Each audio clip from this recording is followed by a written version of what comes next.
ரீரிலீஸ்னாலே vibe தான். அதுக்கு ரீசனே நீங்க எல்லாரும் தான். நான் ஒன்ஸ் மோர் போடுறது அதுக்கு நீங்க வைப் பண்றது எல்லா வீடியோஸே விஜய் பாத்துக்கிட்டே இருக்காரு. எப்படி எனக்கு தெரியும்னா சச்சின் இப்ப ரீசெண்டா ரீரிலீஸா எவ்வளவு நல்லா போச்சுன்னு உங்களுக்கு தெரியும். சச்சின் படத்தோட டைரக்டர் போய் விஜய் மீட் பண்ணிருக்காங்க ரீசெண்டா. அப்ப விஜய் என்ன சொன்னாரா, அண்ணா அந்த கிளாக்ல தான் அந்த குக்கு வெளியில எட்டி பார்க்கும்ல, அந்த மாதிரி என்னன்னா கமலா தியேட்டர்ல விஷ்ணு எட்டி பார்த்து எல்லா பாட்டையும் ஒன்ஸ் மோர் போட்டு ஃபேன்ஸ் ஹாப்பி படுத்திட்டே இருக்காரு அப்படின்னு. சோ நான் மீட் பண்ணும்போது சொல்லியிருந்தாரு தொடர்ந்து என் ஃபேன்ஸை சந்தோஷப்படுத்துங்கன்னு. சோ அண்ணன் வந்து 69th மூவிக்கு அப்புறம் நடிக்காதே நம்மளுக்கு வருத்தம் தான். பரவாயில்ல, அந்த 69 படத்தை ரீரிலீஸ் பண்ணியே நம்ம அதுக்காக தான் இந்த ஷோக்கு டிக்கெட் பிரைஸும் 69 வச்சிருந்தோம்.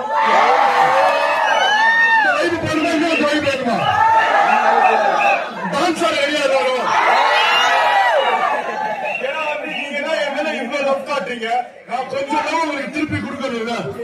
அதனால உங்களுக்காக ஸ்பெஷலா இந்த ஷோலையும் நான் ஆபரேட்டர் ரூமுக்கு போய் ஒரு டிஜேவா மாறி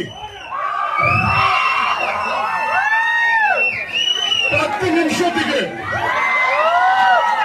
10 விஜய் பாட்டு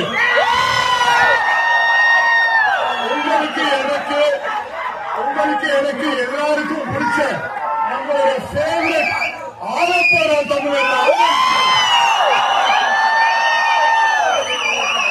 அண்ணன் பர்த்டேக்கு கட்டி படமே போட்டுருக்கோம். அதுல இருந்து செல்ஃபி ஒரு பிட்டு அதுக்கப்புறம் பிகில இருந்து வெறித்தனம் ஒரு சின்ன கிட்டு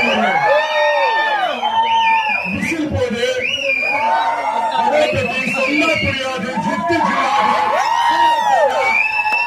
நான் அதிகமா ஒன்ஸ் மோர் போட்ட கில்லில இருந்து அப்படி போது ரீசெண்டா நான் அதிகமா ஒன்ஸ் மோர் போட்ட சச்சின்ல இருந்து வாடிவாடி வரைக்கும் ஒரு 10 நிமிஷத்துக்கு பயங்கர வைப்பு கிடையா